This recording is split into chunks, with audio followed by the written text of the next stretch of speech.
Good morning. Okay, so here we go. This tractor started up as you saw yesterday, and it runs pretty not so good. So what's happening now is me and Timothy are dropping the bowl off the carburetor, and we're going to clean it out because there's a bunch of crap in there. When you shut the engine off and things settle down inside the bowl, then you could start the engine up and she'll run just fine. Doesn't matter what adjustments I make when it's running crappy, it just wouldn't work properly. So I've sped this portion up because it's really not that exciting. Obviously, I have taken it off, put it back together again, I believe. I don't know. This happened a couple of days ago. But anyway, the tractor is up there. You can see I started it up in fast speed. But there are some adjustments that need to be made, and it's running there. You can just see the flipper dancing just a tiny little bit. There's one more thing that I would like to do to this engine before I call it a day, and that is to actually adjust the rocker arms. They're probably out of whack, and I don't have a book on this tractor, so I guess I could look it up online or somewhere that says for the gap in between the rocker arm and the top of the valve, or the valve tap. They just gonna need to be adjusted. You can hear them clicking in there, and that will cause it to run slightly uneven. But the more I run it, the better it seems to be. I put some Wonder Juice down in the gas to clean out.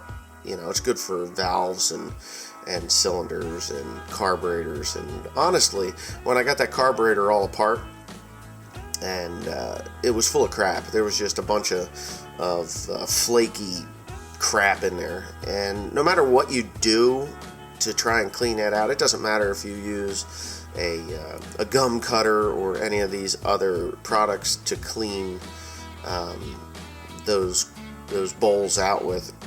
The best thing to do is to actually heat it up with the shop heater. Dry it out, heat it up, and all that shellac or lacquer, whatever you want to call that stuff that gets in the bottom, dried gas gets in the bottom of that bowl.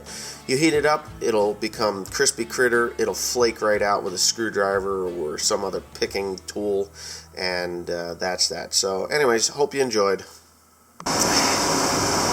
Well, there it is. We're tearing the hitch off, right, Tim? Yeah. And why are we tearing the hitch off? Because it's upside down. No, this is right side up. That's right. Make sure that gets put on like that.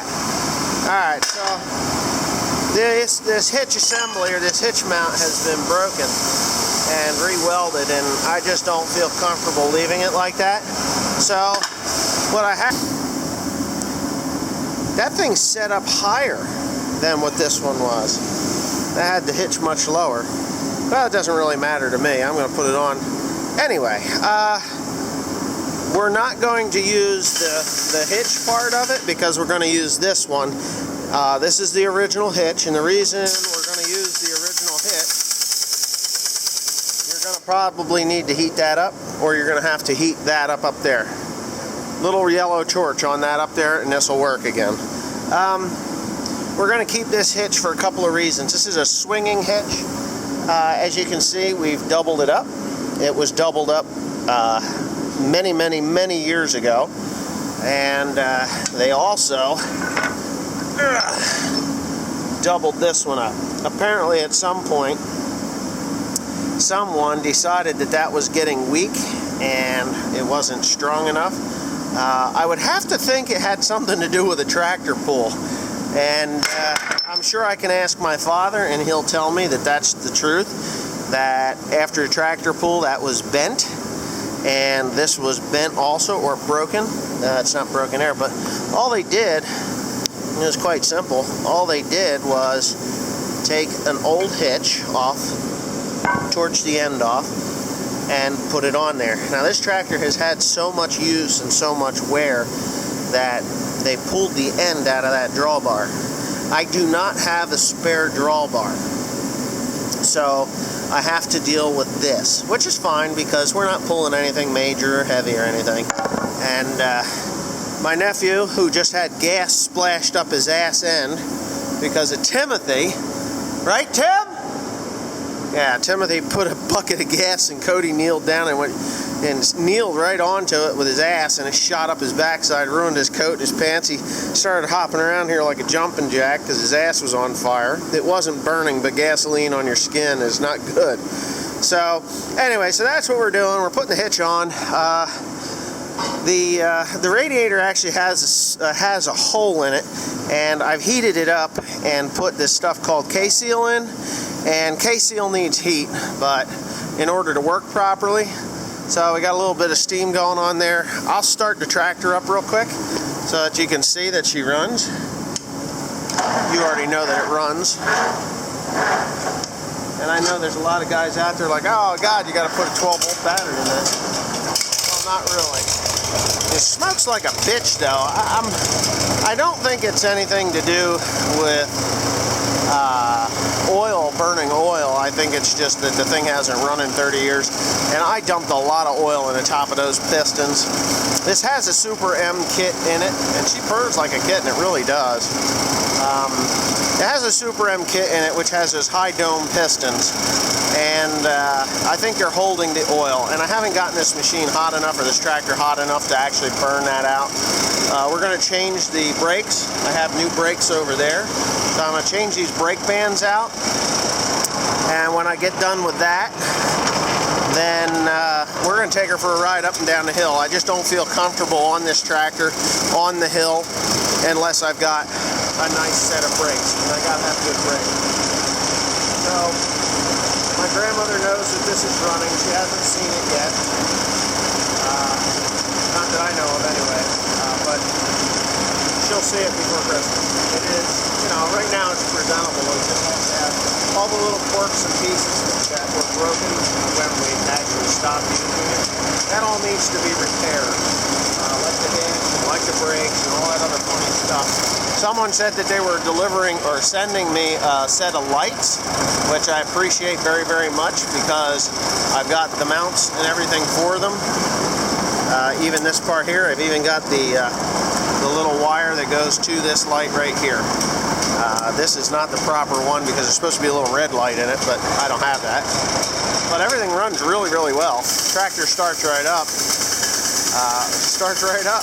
Really easy now. I got Timothy's working here. You might have to torch that crack. Let's see what you're doing. You got something going on there. Flip it back and forth on that thing. Now your air is restricted. So you can see right here, this is upside down. Not right. Anyway, that's it for right now until I find something else interesting to film. This thing a start? Yes. Why do you make funny faces? I'll kick your ass, you pain in the neck. Anyway, so what have we done to it? I almost flew off. Yeah. I almost flew off the tractor. Shitty job. That is Tim's weld job. We are not hiring him to do anything from now on. Because of the stupid washer. You know what kind of job? Hear how slow that turns? Well, you don't need to choke it to death. There. And that's it. Yeah. What do you think of that? I know you can hear the heater blowing on Cody. It's pretty cold.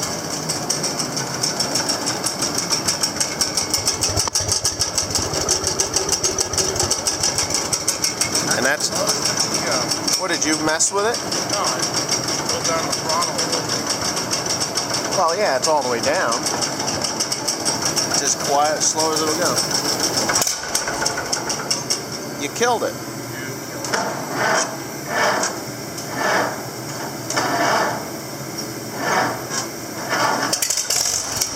That's how a 6-volter works.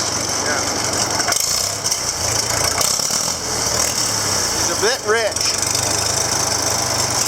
You crank that thing right down to nothing. Quiet now.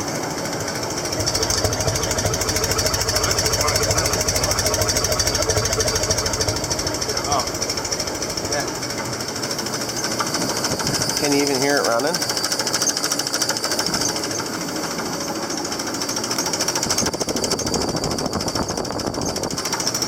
What do you think, Tim? Got a little bit of condensation up in there. Oh, she spit. Now let go of the clutch pedal. You can hear the throwout bearing's a little dry. That starter, I actually have another starter underneath the bench. We do. Yeah, but anyways, what me and Tim are going to be doing, actually, Tim is going to be doing, what was I going to make you do?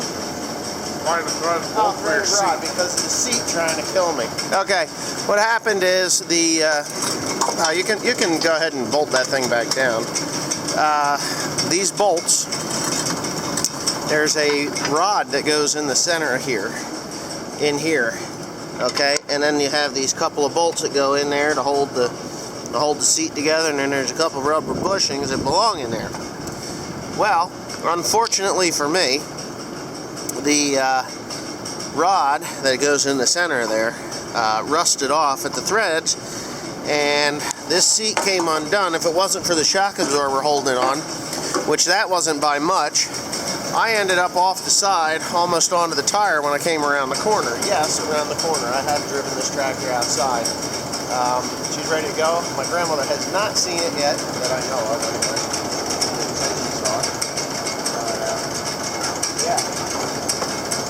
Yeah. If you want to see something cool, get your hands off of that. See how much wear is on that PTO shaft. There's a good example. The thing is like super thin. It's supposed to be that fat, but it's that thin. So this tractor did a lot of PTO work, from chopping corn and haylage to manure spreader, blower work, all kinds of stuff. Corn picker, it did it all. Anyways, a nice fellow from Canada, yes, Canada, sent me an email the other day and said, hey, I have 3 lights that came off of the International Sea. Would you like them? Naturally, I said, sure. And for the life of me, I don't think I even know his name, to be honest with you. William Shields. William Shields, I want to say thank you so much, because I'm about to put these lights on. Even if they don't work, I'm going to put bulbs in them and we should be good to go. So thanks again, William Shields, and I'll get back to you when we get this thing going. Another thing I'm going to have to do is adjust that regulator, because it's not charging fully. It only charges about 5 amps. So that's that.